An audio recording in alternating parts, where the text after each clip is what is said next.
অন্তর্বর্তী সরকারের দুর্নীতি তদন্তে দুদককে নির্দেশ দিতে প্রধানমন্ত্রীকে অনুরোধ করেছেন স্বরাষ্ট্রমন্ত্রী। আজকে তিনি সংসদে দাঁড়িয়ে কিছুক্ষণ আগেই বলেছেন, তিনি বলেছেন যে অন্তর্বর্তী সরকারের সময় সর্বোচ্চ দুর্নীতি হয়েছে, এই সময় অন্তর্বর্তী সরকারের 18 মাসে সব কিছু তদন্ত করতে দুর্নীতি কমিশনকে নির্দেশ দিতে প্রধানমন্ত্রীকে অনুরোধ জানিয়েছেন স্বরাষ্ট্রমন্ত্রী। এটা আসলে কি মিনিং করতেছে? নির্দেশে দিবে, ধরেন দিল, দুদক এর কমিশন আছে কোনো? দুদকের কোনো কমিশন এখন আছে এই মুহূর্তে? দুদকের চেয়ারম্যান কে? চেয়ারম্যান তো নাই। দুদকের কমিশনার কে? কেউ আছে? কেউ তো নাই। নির্দেশটা পালন করবে কে? ওই দুদক এই যে কমিশনের যে অধ্যাদেশ সেটা তো আপনি পাশ করেন নাই, তাহলে পালনটা করবে কি? দুর্নীতি দমন কমিশন পাশ করছেন। শুনেন, এগুলি না শুনতে ভাল লাগে, বাট এর তো কোনো কার্যকারিতা নাই। দুদক অধ্যাদেশটা যেটা ছিল অন্তর্বর্তীকালীন সরকার, অন্তর্বর্তীকালীন সরকার অনেক খারাপ কাজ করছে, দুই একটা তো কাজ মোটামুটি ভালোই ছিল। দুদক আপনি কী কারণে অধ্যাদেশ বাতিল করে দিলেন? যে এটা হলো গিয়া যে বলতেছেন না আমরা আরো নতুন করে ভালো করে বানাবো। পোক্ত করে আনবো। আচ্ছা, পোক্ত করে বানান, আপনি বানান পোক্ত করে। বিচার বিভাগ আরো পোক্ত করবেন, অনেক ভুল আছে, অনেক খামতি আছে, আরো ভালো করব, এটা বাদ।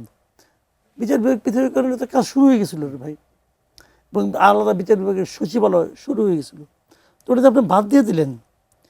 তো বাদ দেওয়ার পর তাহলে কোর্ট এখন চালু থাকলো আওয়ামী লীগেরটা।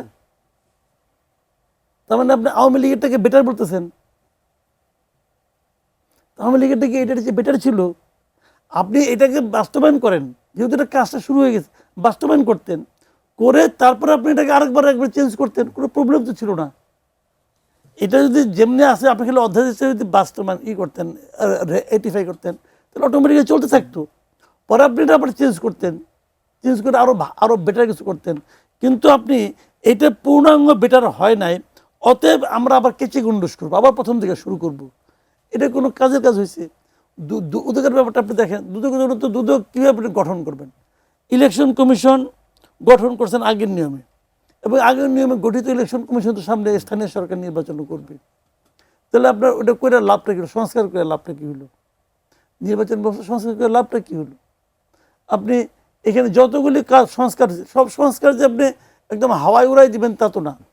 অনেকগুলো না আপত্তি আসছিল, অনেক প্রক্রিয়া না আপত্তি ছিল, কিন্তু কিছু কিছু ভালো কাজ তো সেখানে হয়েছে রে ভাই। তো সেগুলো যেগুলি ভালো হয়েছে ওগুলো আপনি নেন। আপনি 31 দফা, আপনি 31 দফা তো আপনার কাজ করতেছে না। আপনি যে 31 দফাটা করছেন বিএনপির, 31 দফার কি সবগুলো কার্যকর হয়েছে? কবে হবে? 4র্থ বছরে যে করবেন। আপনি এখনই করছেন না কেন? দুদক কেন আপনি আগের মতো ওই সার্চ কমিটি করতেছেন? তো এই দুদকের মধ্যে আপনার স্বরাষ্ট্রমন্ত্র বলে, এই বলার মূল্য কি? এটা কি সরকারের নতুন কোনো অবস্থান কিনা? আমি জানি না কি বলতে, মানে একবার যে যার যা মনে হয় সে তা বলে, আমার ধারণা আর কি। এদের মধ্যে কোনো যে কোঅর্ডিনেশন থাকা যেটা আছে বলে আমার কাছে মনে হয় না রে ভাই। একজন লোক দেখেন, এর মধ্যে আপনি দেখছেন যে তারা এখন অন্তর্বর্তীকালীন সরকারে যদি কেউ দুর্নীতি করে থাকে, এটা মামলা করার জন্য দুদককে বলতে হচ্ছে কেন? একজন লোক তো হাইকোর্টে একটা নিয়ে গেছিল, আবেদন নিয়ে গেছিল না, ওটা তো আপনি গ্রহণই করলেন না।